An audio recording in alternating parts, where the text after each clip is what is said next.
नेकी का काम अंधेकर का नाम.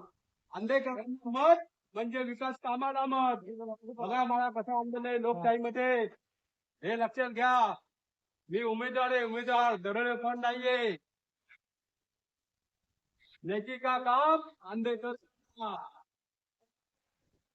अंधेकर. ही आहे पुण्यातील गुंड बंडू अंधेकर यांची घोषणाबाजी. नेकी का काम अंधेकर का नाम. अंधेकरांना मत म्हणजे विकासाला मत, अशी घोषणाबाजी बंडू अंधेकर यांनी केली. पुण्यातील प्रत्येक चौकामध्ये, शहरांमध्ये, गुन्हेगारी जगतामध्ये प्रचंड दहशत असलेले हेच बंडू अंधेकर पुणे महानगरपालिकेची निवडणूक लढतायत. खरं तर कुठलाही व्यक्ती गुन्हेगार असो किंवा सर्वसामान्य, कायद्याने प्रत्येकाला प्रतिनिधित्व दिलेलं आहे. आईश कोमकर खून प्रकरणात न्यायालयीन कोठडीत असलेले अंधेकर टोळीतील प्रमुख म्होरक्या म्हणून ज्यांच्याकडे पाहिलं जातं ते बंडू अंधेकर आणि त्यांची भाऊजाई लक्ष्मी उदयकांत अंधेकर, तसेच सून सोनाली वनराज अंधेकर, हे सगळे पुण्यातील येरवडा कारागृहामध्ये सध्या न्यायालयीन कोठडीमध्ये आहेत. आणि पुणे महानगरपालिका 2026च्या निवडणुकांमध्ये भवानीपेठ क्षेत्रीय कार्यालयामध्ये शनिवारी उमेदवारी अर्ज दाखल करण्यासाठी त्यांना आणलं गेलं होतं.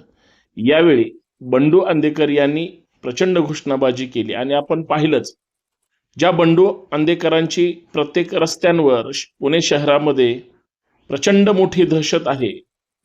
अंधेकर टोळी ही पुणे शहरासाठी नवीन नाही. आणि सगळ्यात महत्वाचं, पुणे महानगरपालिका निवडणूक लढवत असताना आज शहरांमध्ये दहशत जर करायची असेल तर सगळ्या राजकीय पक्षांशी आपले लांगेबंदे असले पाहिजेत.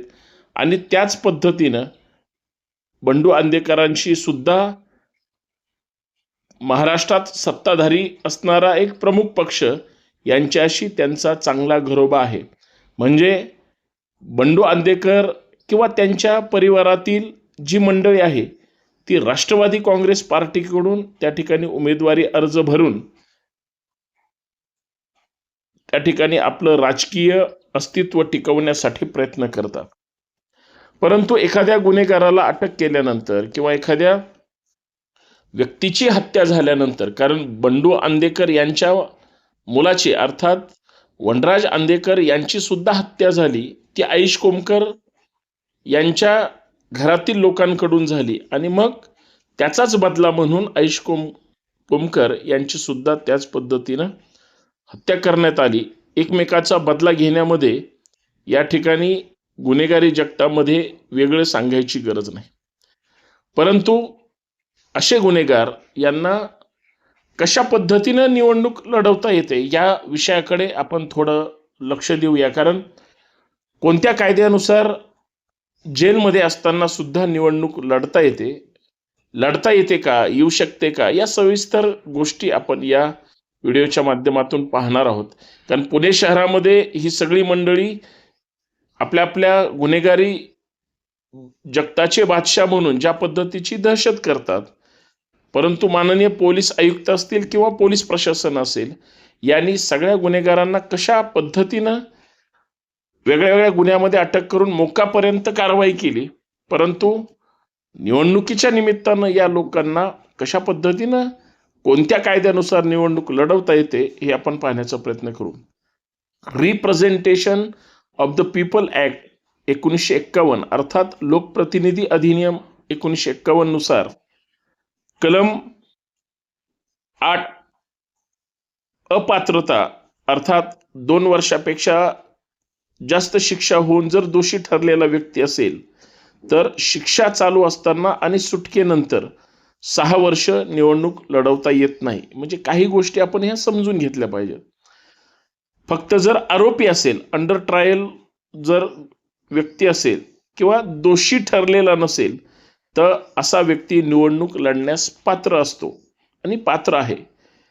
आणि जर या संदर्भात आपण एक 2013 मधील एक केस लॉ पाहिला, महत्त्वाचा निकाल जर पाहिला तर lily Thomas versus union of India या प्रकरणामध्ये दोषी ठरल्यास मग तो आमदार असो खासदार असो तो त्वरित अपात्र ठरतो असं त्या lily Thomas versus union of India या गुन्ह्यामध्ये किंवा या निकालामध्ये हे सिद्ध झालेलं आहे. मग आता बंडू आंदेकरांच्या एकंदरीत निवडणूक प्रक्रियेशी जर संबंधित आपण पाहण्याचा प्रयत्न केला तर जेलमध्ये असताना निवडणुकीचा नॉमिनेशन अर्ज कसा पद्धतीनं भरता येतो का या संबंधी आपण चर्चा करूया. जेलमधून उमेदवारी भरण्याची मुभा ही उमेदवाराला आहे. उमेदवार स्वतः हजर राहणे सुद्धा बंधनकारक नाही, परंतु एक राजकीय स्टंट म्हणून किंवा एक प्रक्रियेचा भाग म्हणून काही निवडणूक अधिकारी हे निवडणूक उमेदवारी अर्ज भरण्यासाठी स्वतः प्रत्यक्ष उमेदवाराला सुद्धा हजर राहावं लागतं, तिथं जरी कारण दिलेलं असलं तरी. म्हणून बंडू आंदेकर फॉर्म भरण्यासाठी काळा कपडा चेहऱ्याला बांधून पोलिसांनी ज्या पद्धतीनं आणलं ही तीच पद्धत जेणेकरून त्यांना त्या ठिकाणी अटक करता येईल किंवा ते पोलिसांकरवी बंदिस्त असतील. त्यांचा जो प्रपोजर असतो प्रस्तावक हा अर्ज करू शकतो आणि शपथपत्र जे ॲफिडेव्हिट या निवडणूक प्रक्रियेमध्ये द्यावं लागतं ते जेलमधून सुद्धा देता येतं. मात्र जेल अधीक्षक किंवा कार्यकारी दंडाधिकाऱ्यामार्फत सत्यप्रत ते ॲफिडेव्हिट करता येतं. म्हणजे जेलमधून बाहेर न येता सुद्धा अर्ज करता येतो. परंतु बंडू आंदेकर आणि त्यांच्या कुटुंबातील भाऊजाई लक्ष्मी उदयकांत आंदेकर किंवा सून सोनाली वनराज आंदेकर यांनी निवडणूक लढवायची हे जाहीर केल्यानंतर त्यांना माननीय न्यायालयाने तशी परवानगी दिलेली आहे आणि तशी परवानगी या लोकांनी सुद्धा मागितली. मग जेलमधून बाहेर येण्यासाठी कोणते कायदेशीर मार्ग आहेत? कारण शेवटी जेलमधून तुम्ही अंतरिम जामीन घेऊन त्या ठिकाणी बाहेर येऊ शकता किंवा न्यायालयाकडून नॉमिनेशन आणि स्क्रुटनी किंवा प्रचारासाठी मर्यादित कालावधी सुद्धा मागू शकता. परंतु हे हत्याचे सराईत गुन्हेगार असल्यामुळं मर्डर, खंडणी आणि इत्यादी यांच्या बऱ्याच कुटुंबातील सदस्यांवर गंभीर स्वरूपाचे गुन्हे असल्यामुळं त्यांना न्यायालयाची परवानगी घेऊनच त्या ठिकाणी बाहेर यावं लागतं. अर्थात पॅरोल असेल किंवा तुरुंग नियमानुसार किंवा प्रशासनाची परवानगी घेऊन बंडू आंदेकर आणि त्यांची कुटुंबातली ही तिन्ही मंडळी बाहेर आलेली आहे. मुळात हे हक्क नसून न्यायालय आणि प्रशासनाचा विवेकाधिकार आहे. कारण शेवटी माननीय न्यायालय हे आपल्या भारतीय संविधानानुसार चालतं आणि त्यांना त्या पद्धतीनं तो हक्क मिळू शकतो. या संदर्भामध्ये या लोकांना मतदान करता येतं का? निवडणूक जरी लढवायची असेल तुरुंगातील उमेदवारांना व्यक्तीला तरी त्यांना स्वतःला मतदान करता येत नाही.